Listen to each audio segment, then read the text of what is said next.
Stres adalah bagian dari kehidupan. Percakapan kita kali ini adalah penanganan akupunktur pada stres kronik. Video ini adalah kreasi Dr. Lili, Dr. Nani, dan Dr. Lesti Joyo Atmojo. Tapi jangan lupa ya, pencet tombol like, subscribe, dan share. Apa itu stres? Stres adalah respons seseorang terhadap tekanan, tuntutan, dan bencana yang juga dinamakan stresor. Stresor ada yang negatif, ada juga yang positif. Stres kok bisa positif ya? Kita kasih contoh. Umpamanya, kalau kita sedang bertanding atau mendapat kejutan seketika yang berkelebihan. Ini bisa menjadi ledakan energi dan kita bisa lebih fokus, supaya kita bisa bertindak dengan cepat. Ini adalah stres bagus yang dapat membantu kita merasa tertantang, lebih produktif dan termotivasi untuk bergerak. Respons stres kita bisa bermacam-macam. Stresor bukan saja datang dari luar, tapi juga dari dalam diri kita sendiri. Bagaimana kita meresponsnya tergantung kepribadian dan karakter masing-masing.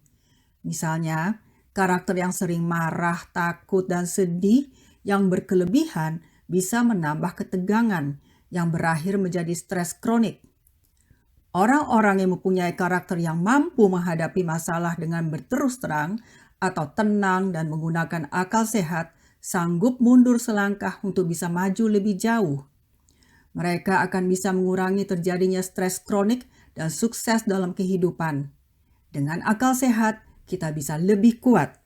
Sekarang kita kasih satu contoh tentang respons stres positif.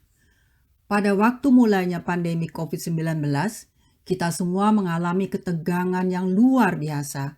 Serem juga ya kalau kita sendiri dan keluarga terpapar penyakit ini. Klinik Sentrum dan Salvio terpaksa menutup pintunya, karyawan dirumahkan.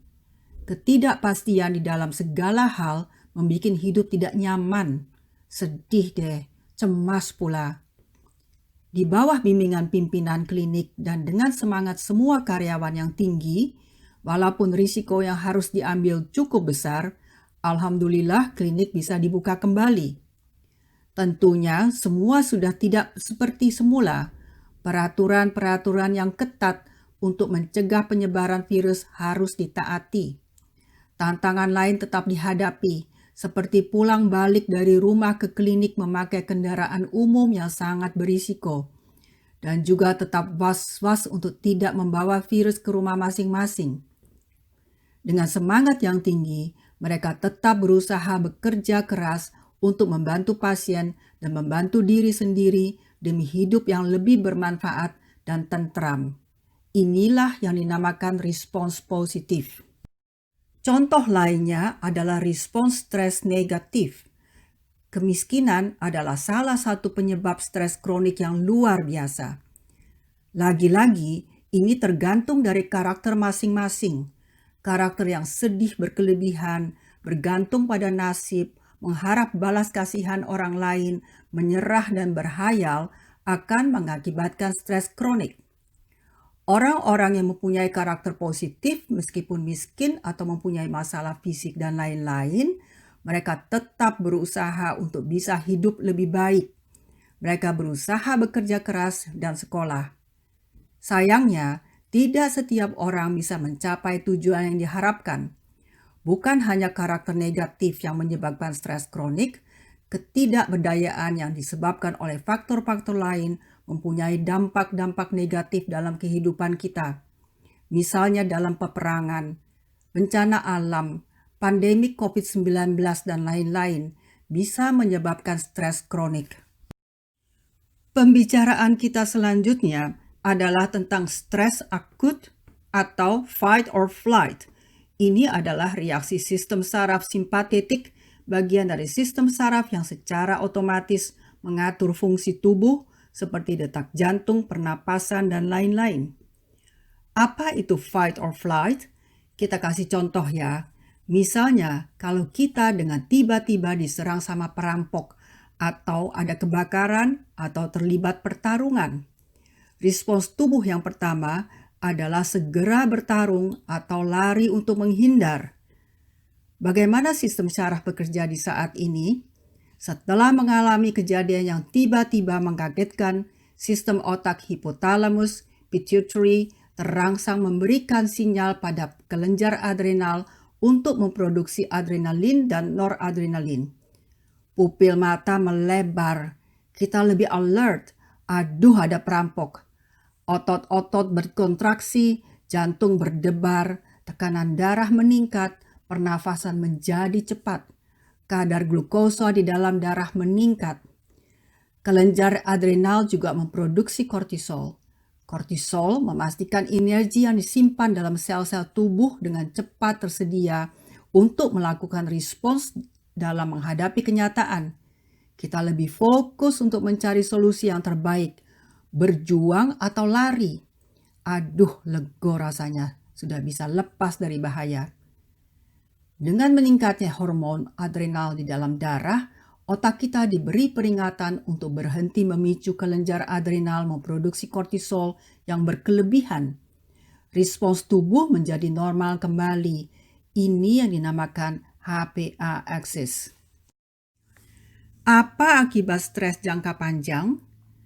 Beban yang dirasakan berat oleh seseorang dalam waktu yang panjang akan mengakibatkan stres kronik. Beban ini merangsang amigdala yang mengendalikan bermacam-macam emosi, termasuk cemas dan agresi. Ketika otak mendeteksi stres situasi, HPA axis akan bergerak untuk memproduksi kortisol terus-menerus. Dalam waktu yang panjang, terjadilah penyusutan sel-sel di hipokampus dan prefrontal cortex yang bisa berdampak besar. Hipokampus adalah bagian penting di otak yang terlibat dalam respons perilaku dan emosi, pengelolaan memori jangka panjang, dan lain-lain. Prefrontal cortex adalah bagian otak yang mengontrol konsentrasi, emosi, empati, moral, kecerdasan, dan memahami diri sendiri. Akibat stres kronik tidak sedikit. Apa yang bisa terjadi bila kita terus-menerus menghadapi stres dengan meningkatnya produksi kortisol? Antara lain, mood menurun, lelah dan kecemasan yang berlebihan, konsentrasi menurun, ambang nyeri menurun, rasa sakit yang biasanya tidak kita rasakan akan lebih terasa. Tidur terganggu, insomnia, bahkan bisa mengakibatkan depresi dan PTSD. Post-Traumatic Stress Disorder. PTSD adalah keluhan baik psikologis maupun fisik yang disebabkan oleh trauma yang dialami sebelumnya. Imun sistem akan menurun, gampang terpapar infeksi, proses penyembuhan luka akan melambat, mudah mendapat penyakit autoimun seperti rheumatoid arthritis, lupus, kanker, dan sebagainya. Respons vaksinasi juga akan berkurang. Fungsi otak akan menurun. Atrofi di otak bisa menyebabkan demensia. Pada gambar ini terlihat sebelah kiri adalah struktur otak yang normal, yang sebelah kanan adalah otak yang sudah menyusut atau atrofi. Apa dampak stres masa kecil pada kesehatan mental dan fisik di kemudian hari? Early life stress atau stres di usia dini, trauma di masa kecil, misalnya tidak ada kasih sayang dari orang tua, konflik besar yang berkelanjutan antara orang tua yang dialami anak, sering dibully, atau pelecehan seksual di masa dini, dan lain-lain. Semua ini dapat menyebabkan perubahan struktural dalam sistem HPA axis dengan meningkatkan produksi kortisol terus-menerus. Lama-kelamaan, kelenjar adrenal tidak mampu memproduksi kortisol. Ini semua bisa mempengaruhi mental dan fisik anak di kemudian hari, seperti emosi tidak bisa dikontrol, agresif, sering sakit, depresif, dan kelelahan yang berkelebihan. Kasih sayang dan kenyamanan di usia dini sangat penting. Cinta kasih orang tuaku bikin aku nyaman dan nikmat banget. Sering dibawa main pula, happy deh. Untuk mencapai apa yang aku maui, dengan bimbingan mereka, Aku juga diwajibkan mandiri loh. Manfaat kasih sayang dan bimbingan yang baik sungguh luar biasa dalam perkembangan positif bagi anak, baik perkembangan mental maupun kesehatan tubuh. Mereka tidak mudah stres, bisa menjadi orang-orang yang bermental dewasa, gampang memberi, produktif, inovatif, mempunyai sikap profesional yang bukan saja bermanfaat untuk pihak lain, tetapi juga untuk diri sendiri agar mereka menjadi individu yang lebih baik. Di dalam teori TCM, Traditional Chinese Medicine, ada 7 emosi yang berhubungan dengan organ-organ tertentu. Seperti emosi gembira atau ketakutan yang berkelebihan bisa mengganggu organ jantung. Emosi marah yang berkelebihan dapat mengganggu organ hati atau liver. Emosi khawatir berkelebihan bisa mengganggu organ limpa atau spleen. Emosi sedih atau kegelisahan berkelebihan dapat mengganggu organ paru-paru. Emosi takut yang berkelebihan dapat mengganggu organ ginjal. Oleh karena emosi yang berkelebihan menyebabkan ketidaklancarnya sirkulasi darah dan qi atau dinamakan energi yang pada akhirnya mengganggu fungsi organ-organ yang bersangkutan. Sekarang kita bahas dampak kemarahan dalam akupunktur. Sebenarnya marah adalah reaksi normal, tapi reaksi marah yang berkelebihan menyimpan dendam dan frustrasi, membuat sirkulasi darah dan qi di hati atau liver tidak lancar.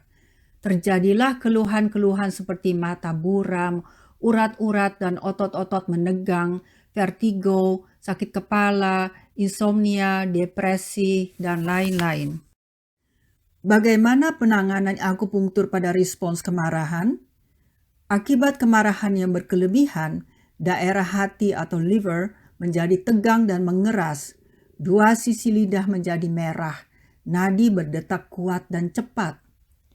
Beberapa titik jarum yang mengarah ke hati melewati meridian, sistem saraf dan hormon bisa memicu fungsi homeostasis seperti meregulasi sirkulasi darah, sirkulasi cairan, metabolisme, temperatur, dan lain-lain.